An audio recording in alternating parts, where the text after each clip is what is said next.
Mariya yabonekeye hano muri Musanze. Oh my God, Imana ikunda u Rwanda kabisa. Hano mu karere ka Musanze, umurenge wa Gataraga, ahantu ku ishyamba kabisa, ahantu ku ishyamba bumve ko hano ari ku Kirunga. Ahangaha mureba abaturage,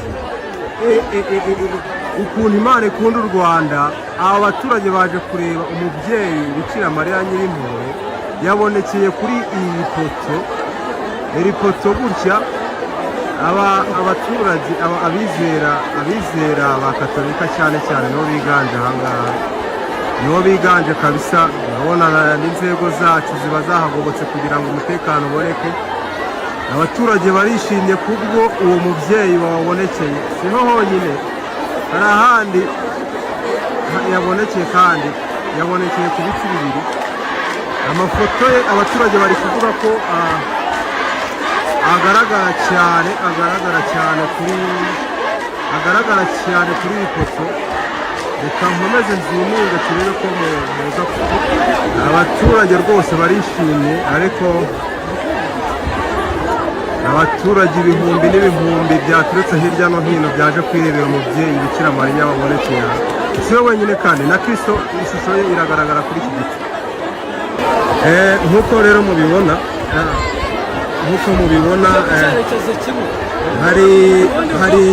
hari n'umupadiri yaje gutanga umugisha rwose. Ibi bintu ni byiza, abaturage baranezerewe, abaturage baratekanye kabisa, abaturage bameze neza. Ubwo namwe mwareba neza kuri iki giti. Nk'uko muri kubibona rero, nkanjye umunyamakuru w'umunyamwuga kabisa, reka mbereke abaturage hano ukuntu bishimye. Mumbwire namwe uwo muntu niba mumubona kabisa, ahangaha nk'uko mubibona naje kureba kabisa no kuri iki giti, naho bavuga ko yahabonekeye. Abaturage barishimye, baranezerewe kabisa. Reba fashe umuntu hano.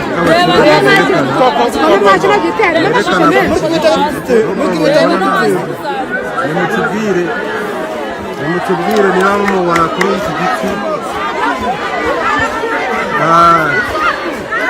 Kuri iki giti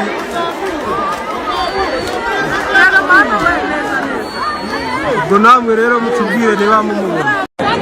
Abantu bamwe mu Rwanda ntabwo mwizera, mukunda kwizera ngo Bikira Mariya yabonekeye i Kibeho, ngo Bikira Mariya yabonekeye aha n'aha. Aba bantu bose ni abantu baje kureba umubyeyi Bikira Mariya. Urumva, ni abantu baje kureba Bikira Mariya. Aba ni abaturage bavuga ko bamubonye kandi cyane.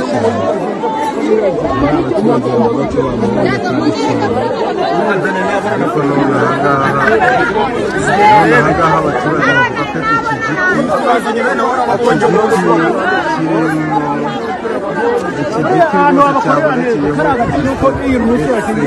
uyu wa gatandatu mu karere ka Musanze mu ntara y'Amajyaruguru ahitwa mu Rwinzovu. Mu by'ukuri kuri uyu munsi habaye ibitangaza. Ku gitondo cyo kuri uyu wa gatandatu ku itariki 17 Mutarama 2026 habyukiye inkuru mu by'ukuri ishimishije. Ni ibitangaza nk'ibyabereye mu bukwe bw'Ikana. Mu by'ukuri ibi bintu ntabwo bisanzwe my friend, my dear, ni nkubwira ngo ibi bintu ntabwo bisanzwe koko. Turi mu ntara rero y'Amajyaruguru mu karere ka Musanze ahitwa mu Rwinzovu, hahana imbibi na centre yitwa Byangabo, niho turi.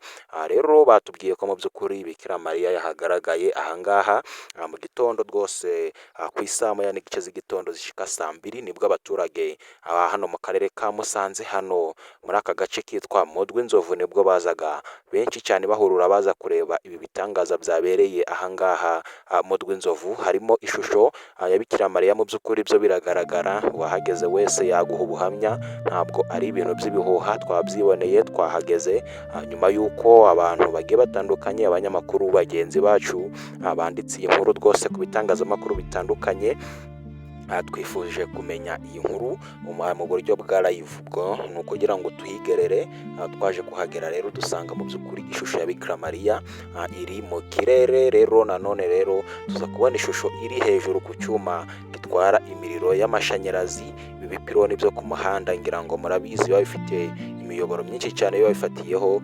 amashanyarazi afite imbaraga ziremereye agiye atandukanye, nk'ahari sitasiyo, ahantu hari santere nyine ya kijyambere. Birumvikana n'aya mapoto twita amapironi, aya mapoto y'ibyuma aba afite agapapuro kanditsweho ati dangerous. kari agapapuro kavuga ko uhegereye wapfa. Rero ishusho rwose ya Bikira Mariya bya nyabyo twayiboneye mu gicu cyangwa se ku gasongero k'iri poto cyangwa se uyu muyoboro w'amashanyarazi. Bikira Mariya rero yari yicaye mu by'ukuri ubona ko ari ibintu bibereye ijisho.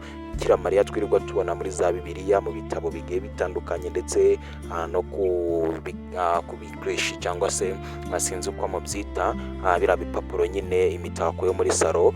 Rero twaje kwibonera Bikira Mariya. Mu by'ukuri ni ibintu byatunguye abantu benshi cyane. Abantu benshi muri iki gitondo wabonaga ari ibintu byiza bibereye ijisho. Imihanda yari yuzuye abantu, imihanda rwose yari yuzuye, by'umwihariko umuhanda wa Byangabo uva Byangabo ujya Musanze, muri gare ya Musanze. Mu by'ukuri uyu muhanda wari wabanye, nta modoka wabonaga, bitewe n'uko abantu bose bari bihagarariye bareba ibi byiza byabereye mu Rwanda. Bajya bavuga ngo Bikira Mariya wamanukiye Kibeho, uyu munsi yamanukiye ahitwa mu Rwinzovu hahana imbibi no mu santere ya Byangabo, ni mu ntara y'Amajyaruguru mu karere ka Musanze. Yewe twanaganiriye na bamwe mu baturage batwibwirira ibyiza babonye, ndetse baduha n'ubuhamya ko ibi bintu byabaye hano mu karere ka Musanze. Ngira ngo twatangije video mubireba, mwumva amajwi y'indirimbo zihimbaza ndetse zinasingiza Yezu Kristo cyangwa se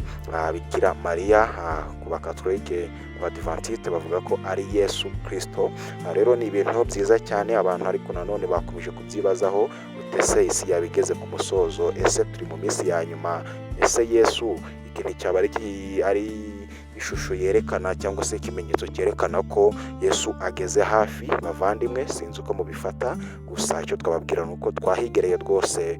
Nyuma yo kumva iyi nkuru rwose yagiye ivugwa na benshi, ibitangazamakuru bifata amakaramu byandika, ndetse n'abanyamakuru batandukanye batsa kamera zabo bajya gushaka inkuru, natwe twiyemeje kwigererayo. Ibi tubabwira ni ukuri kandi twabibonesheje amaso yacu. Niyo mpamvu namwe twemeye kubibasangiza, kuko muri ab'agaciro cyane mu mubana natwe uko bukeye nuko bwije kuri uyu muyoboro wa Gahizi Choice TV. Turabakunda cyane, igihe turi kumwe kuri mikoro nitwa Gahizi King. Reka tubifurize kugubwa neza cyane. Ufite amatsiko, wumva rwose ushaka kuhigerera kugira ngo wemere cyangwa se nawe wihere ijisho ubone kuri ibi byiza byamanutse mu gihugu cy'u Rwanda, wahigerera rwose mu karere ka Musanze mu ntara y'Amajyaruguru ahitwa mu Rwinzovu hana imbibi no mu santere ya Byangabo, iri ku muhanda neza rwose uva mu ntara y'Amajyepfo, wamanza kugera ahitwa ku Murenge ukazamuka. Rero nanone kandi ubaye uva Rugwiriyo iburengera bwaryo, wamanuka ukagera Nyabihu, ukamanuka ukagera ahantu bita muri Kinoni. Aho hose twahamenye. Rero bavandimwe, reka twifurize kugubwa neza cyane wowe dukurikira mu Rwanda, uri hanze y'igihugu, aho uherereye hose, by'umwihariko wakanze subscribe kuri iyi channel. Twifuriza gukomeza kugubwa neza, amahoro n'imigisha biva ku Mana biguhundagareho aho uri hose. Rero komeza kugubwa neza cyane. Rero wibuka gukora share, usangiza bagenzi bawe iyi nkuru, nabo bamenye ibi byiza byabereye mu gihugu cy'u Rwanda mu ntara y'Amajyaruguru. Abaturage bo mu ntara y'Amajyaruguru, by'umwihariko mu karere ka Musanze, ibyishimo ni byose nyuma yo kumanukirwa na Bikira Mariya. Ibi rero biraha abantu icyizere yuko Yesu ari hafi. Nawe sinzi uko bifata, igitekerezo kirakenewe muri commentaire. Dusangire ijambo, ugaragaza imbamutima ndetse no kubyumva muri comment. Rwose ntugende udatanze igitekerezo cyawe, kandi wibuke gukora like kuri iyi video kugira ngo igere no ku bandi. Nta mpamvu yo kuhererana ibyiza, wibuke gukora share cyangwa se partage. None kandi reba niba warakanze subscribe, ahanditswe subscribe harebe cyangwa se ahanditswe sabone, ubundi uhakande. Dukomeze kubana uko bwije nuko bukeye. Reka tubifurize ibihe byiza aho muherereye hose.